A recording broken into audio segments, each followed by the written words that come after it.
When playing football, we often use the statement that, who are you when nobody's watching? Something that we said often because it meant a lot to the grind.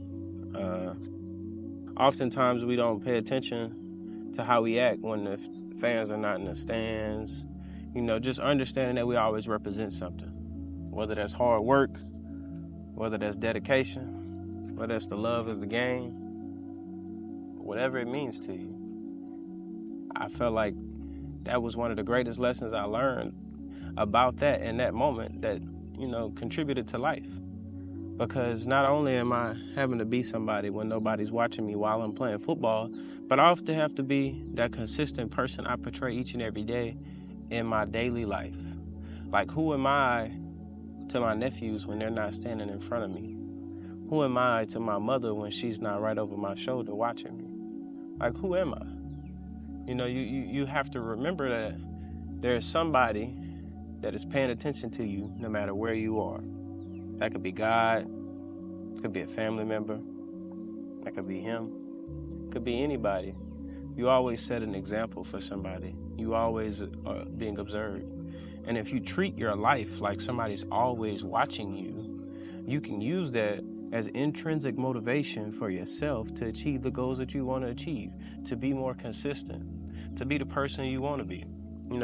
I use it in a way to remind myself that someone has an expectation of me, someone believes in me, and they want to see me to go through with the things that I said I was going to do. And I think that's the most important thing that we often forget in this world, that just because you say it doesn't mean you're going to do it. But going to do it and saying it is what makes that statement that you made in the first place that more meaningful. At the end of the day, we could say a lot of things and do it and say we're going to do this and do that. But if we're not getting up and we're not taking that first step, if we're not holding ourselves accountable, then what are we really doing? We're just putting thoughts out into the world, hoping that they come back in return with the gifts and the fruits of that labor that we did not do. No, that's not what we're doing. We're not sitting on our hands no more. We're getting up and we're making that happen. Each and every day we're working to make that happen, whether it's for the moment or it's for the long haul, where it might pay off in 10, 20 years.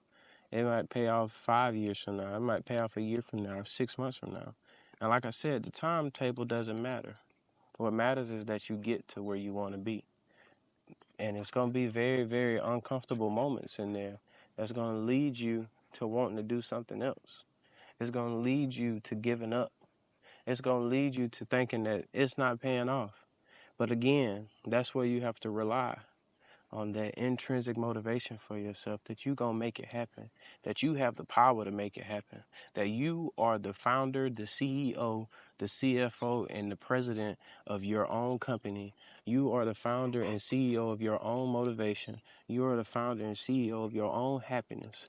So this year, and during this time, during the spring, during the summer, during the fall, during the winter, it don't matter what time of the year you decide to do it, but you make it yours. You chase your dreams, you get up and you stand up and you own it, because you are only defined by your next from here on out.